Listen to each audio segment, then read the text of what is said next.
Hey, what's up guys, Riff here. So today we're going to cover multiple topics all revolving around wokeism and relatably, journalists catching major L's. Now to do that, we're going to start with some updates regarding Dragon Age the Veilguard, which as you can see is around 33,000 in-game players right now, which is a major disappointment for BioWare. In fact, this is the 2-week mark since the game has been released, and as I have covered this video, and for consistency's sake, I record around the same time every day, each time I've covered Veilguard, the number of in-game players, as you can see, drops by about 10 to 20,000, and now we're dwindled all the way down to 30,000 in-game players during the middle of the day. This is a huge failure for BioWare. However, the reason this game was hyped up so much, especially upon release, was not only because of the successful franchise it was coming from, but also because games journalists were hyping this game up. IGN was probably the biggest culprit, giving this game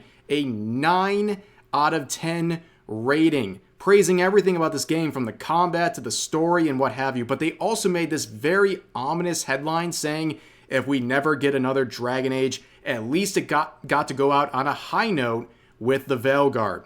Now it appears after 2 weeks, they have changed their minds. They got some cold feet, and now, like many other news outlets, they're turning on the Veilguard. Whether it's because they've realized what everyone else already knew, or maybe they know more than most people do, at least the average person, maybe they know more about the sales or something like that. But it seems like IGN and other journalists have turned on Veilguard, and you can see this article from yesterday completely flipping the script on how they view this game, saying, Dragon Age the Veilguard is awkwardly in conflict with itself, torn into pieces that reflect a sequel to a decade-old RPG and a fresh beginning with no ties to what came before.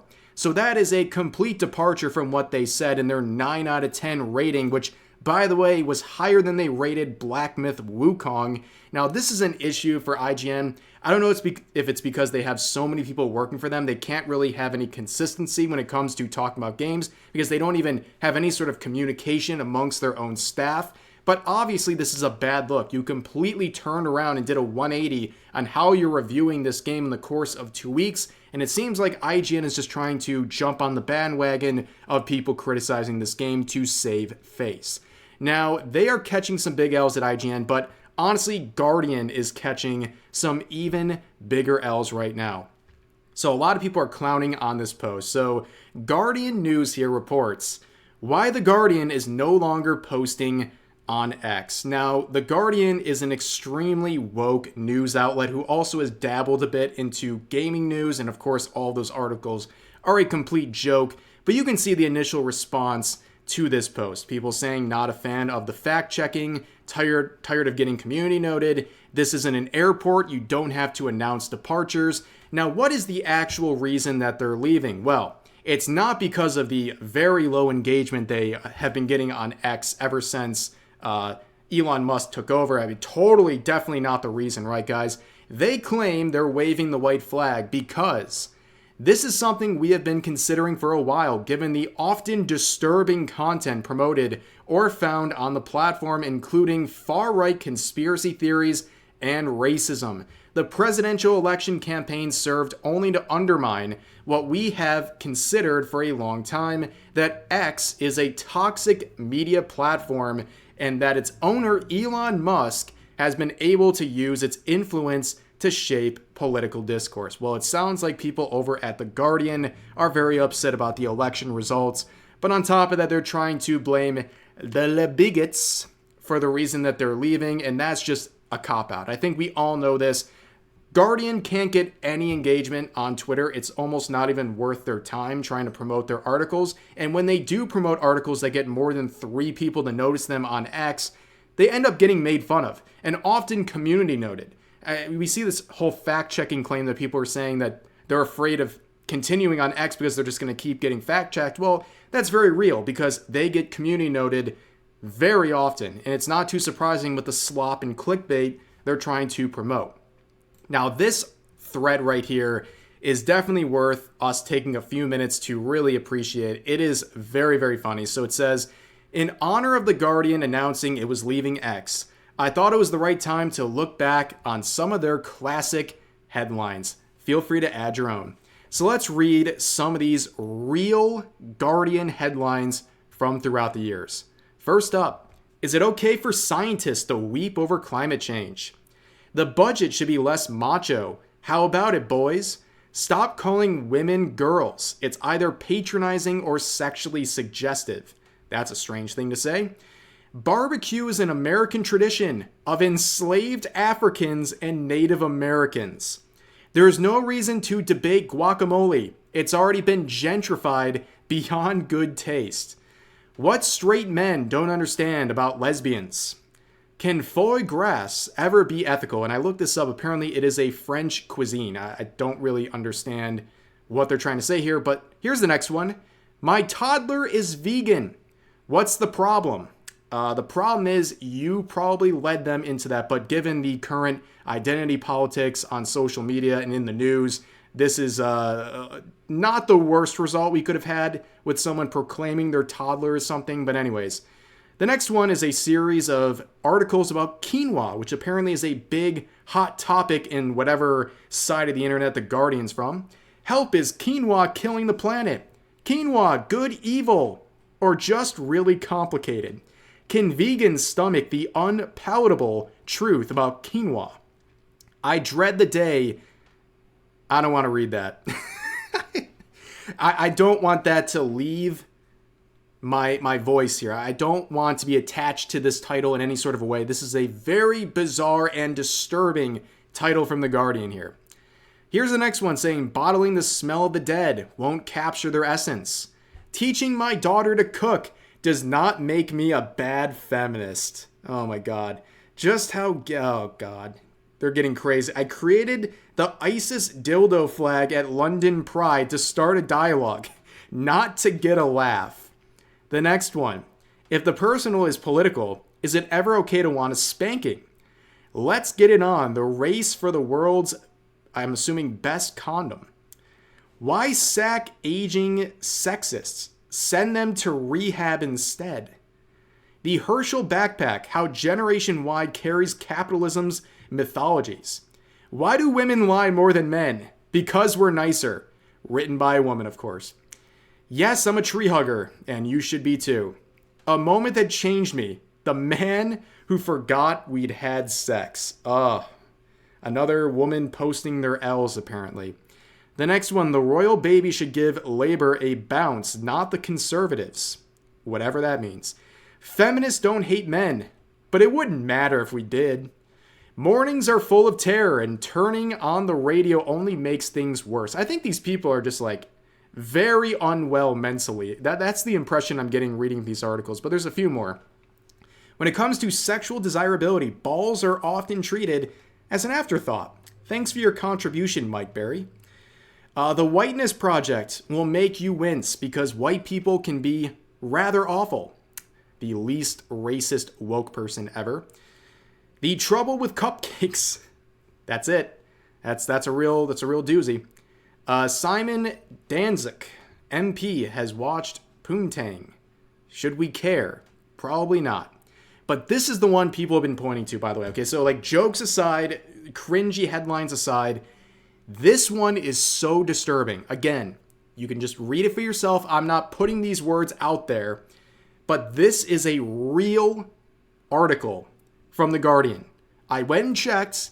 Yes, it is still publicly visible on their site. These people are demons. These people are disgusting. The fact that they host stuff like this, beyond gross. But that's enough of The Guardian, okay? Their time on Twitter has come to an end, and good riddance. Nobody cares. But let's return to IGN. So they released this article yesterday as well, saying after spending a day with South of Midnight, it's clear that developer Compulsion Games' innovation streak, see contrast in We Happy Few, hasn't slowed down one bit. And I went from mild curiosity to full-blown hype for this unique action-adventure game set in American Deep South. Now, this is a sweet baby client right here, Compulsion Games, and a lot of people have been talking about South of Midnight, thinking it's going to be another DEI disaster, but the reason I bring this up is for two particular reasons. Number one, as Savvy points out here, the writer of that article was famously known for saying that Concord could go the distance. Obviously, I don't trust too much about what they're saying involving gaming if that's the sort of attitude they have. But I also bring up South of Midnight and Compulsion Games because they were recently visited by Alyssa Mercante, who is a very infamous former Kotaku editor. As you can see, we talked about this the other day. She has left the company to pursue whatever passions she is now more interested in. And of course, in true professional nature, she tries to make this some kind of an own. But at the same time she made her announcement, there was another round of layoffs at Kotaku. Are those things related? Who knows? But at this point, Kotaku has been completely stripped to about a handful of editors. Honestly, their time is looking pretty nigh at the moment. But what about Alyssa? Well, it appears she has absorbed the new role of a freelance journalist, going around and giving some contributions to other news sites like Rolling Stone. She made this absolute banger titled, "Halo 2 is a classic, but its development was a mess." Thank you. Very hot topic right now. Halo 2 development. Yeah, the fact that I see Alyssa Mercante, related in any sort of a way to Halo 2 is just destroying my childhood. So let's just move on from that. So what else is she doing? Well, apparently she's trying to live out her dreams as a freelance journalist and also a content creator. She announced only yesterday that she is now launching a Patreon where she'll be posting free stories and some longer form paywalled ones. Now, all of this is really funny because for months, maybe even years at this point, she has been attacking her critics, especially YouTubers and other content creators like that, calling them grifters, right? Saying that they're basically just doing X, Y, or Z for money. And here she is, essentially trying to do the same thing. I mean, it's not exactly too surprising if you've been paying attention to her posts on social media. She's been trying to promote her streams on Twitch where she's doing all kinds of content. It seems very obvious that a lot of her animosity towards content creators is just a bunch of projection, because it seems like this is something she's wanting to do. She wants to go out and be a content creator, but she hasn't been able to do it successfully. And now that she is out of Kotaku and looking, I guess, for some money, she's trying to give this a real go, and I think it is a very funny thing. And also with no confidence in her post, because it only gets 44 likes on her account with nearly 20,000 followers, really shows you how much interest people actually have in anything beyond her dog water articles. But she says, putting future ass pics behind a paywall. So within literally 2 seconds of trying to get people to show their interest in something outside of what she normally does, she has to basically lure people in with pictures of her body. And as you can see, the first reply here saying, "So is there an option to pay to make you put your clothes back on?"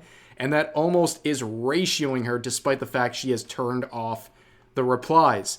Now, going to her Patreon here, she has 2 posts, and you can see the membership options. The first one, official mercenary, and it is captioned, "Grifter enraged." Again, more projection about the whole grifting angle here. That's not too surprising.